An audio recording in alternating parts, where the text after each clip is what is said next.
आम आदमी पार्टी की सरकार ने लोगों के साथ विश्वासघात किया है। मीनाक्षी मैडम, आपका इस बारे में क्या कहना है? देखिए, मैं जितने गांव जिसको अर्बन विलेज कहते हैं वहाँ पर मैं जा रही हूँ और वहाँ पर मैंने देखा कि लोगों की समस्याएं एक जैसी हैं।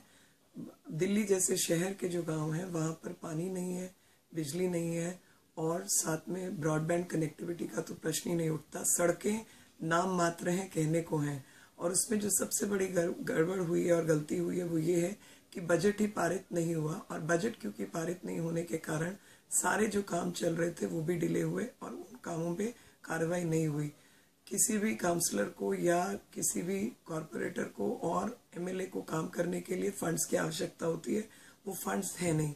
और सबसे ज़्यादा जो बड़ा धोखा इस पार्टी ने किया दिल्ली के साथ और बल्कि देश के साथ, वो है कि इन्होंने मुख्यमंत्री पद से इस्तीफा दिया है लेकिन एमएलए पद से इस्तीफा नहीं दिया। तो अपनी जो इनकी नौकरी भत्ता है, जिसको मैं 50 दिन का मनरेगा भत्ता कह रही हूँ, वो ये प्राप्त कर रहे हैं बिना कोई काम किए, और उस समय को ये इस्तेमाल कर रहे हैं देश भर में एक भ्रमित राजनीति करते हुए।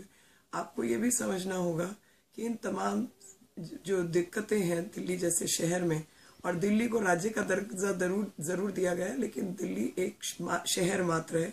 वहाँ पर ऐसे ऐसे गांव जहाँ पर पानी नहीं है, जहाँ पर सुएज की जो है वो ऊपर उफान मार के बाहर निकलता है, बदबू, वो सब चीज़ों की दिक्कतें। और जो सुएज है वो दिल्ली एडमिनिस्ट्रेशन के तहत आता है और दिल्ली एडमिनिस्ट्रेशन का कोई काम बकाया नहीं हो रहा। और जिस तरीके से फिर 372 करोड़ जो बिजली कंपनियों को दिया गया, जबकि जो पुराना पैसा रिकवर करना था वो रिकवर नहीं हुआ, 372 का कोई प्रोविजन नहीं था। इस तरीके की तमाम चीज़ें इन लोगों ने की हैं जो कि ना तो राज्य के हित में है ना ही देश के हित में है। लेकिन उससे भी जो बड़ा खतरा है वो खतरा है एक और किस्म की साजिश का जो कि हो रही है। और साथ ही जो गुजरात की बात करते हैं वो लोग भूल जाते हैं कि गुजरात के हर गांव के अंदर बिजली पानी की सुविधा है और जो सड़कें हैं वहाँ की बेहतरीन सड़कें हैं, जिसको वर्ल्ड बैंक ने भी सर्टिफाई किया है। ब्रॉडबैंड कनेक्टिविटी का जाल पूरे राज्य में सारे गांव गांव चप्पे चप्पे तक पहुंचा हुआ है, जो कि दिल्ली जो कि एक शहर मात्र है, एक बड़ा प्रदेश भी नहीं है, वहां पर हम ये सब चीजें क्यों नहीं कर सकते।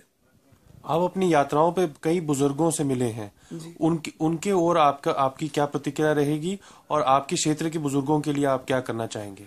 देखिए, बुजुर्गों के जिन लोगों से खास तौर पे मैं गांव वगैरह में मिली हूँ वो फिर भी अपनी जिंदगी से संतुष्ट हैं क्योंकि उनका परिवार उनकी देखभाल कर रहा है। लेकिन बुजुर्गों के जो बड़े बड़े मसले हैं वो जो बेहतरीन और शहरी कॉलोनीज हैं उनमें हैं।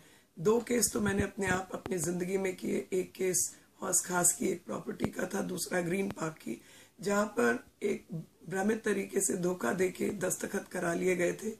जमीन और प्रॉपर्टी अपने नाम पर करा ली गई थी और उनको उस समय पर जो आखिरी जिंदगी के कुछ शाम के दिन हैं उनमें उनको बेदखल कर दिया गया था। तो ऐसे में कानून में जो तब्दीली की आवश्यकता है वो होनी चाहिए। साथ ही जिन बुजुर्गों के साथ जो अत्याचार होते हैं, वायलेंस होती है, उसको लेकर भी कोई कमीशन होना चाहिए, जैसे विमेन कमीशन है, चाइल्ड राइट कमीशन है। ओल्ड एज वालों के लिए भी या तो कोई कमीशन हो या इन तमाम मुद्दों को नेशनल ह्यूमन राइट कमीशन के तहत ही अलग अलग डिपार्टमेंट के तहत देखा जाना चाहिए। और सबसे अधिक जो महत्वपूर्ण विषय है वो उनकी जुड़ी हुई प्रॉपर्टी से है, क्योंकि जो प्रॉपर्टी से रिलेटेड केसेस होते हैं उसमें बहुत लंबा लंबा डिले चलता है, बहुत, क्योंकि जजेस का नंबर भी कम है।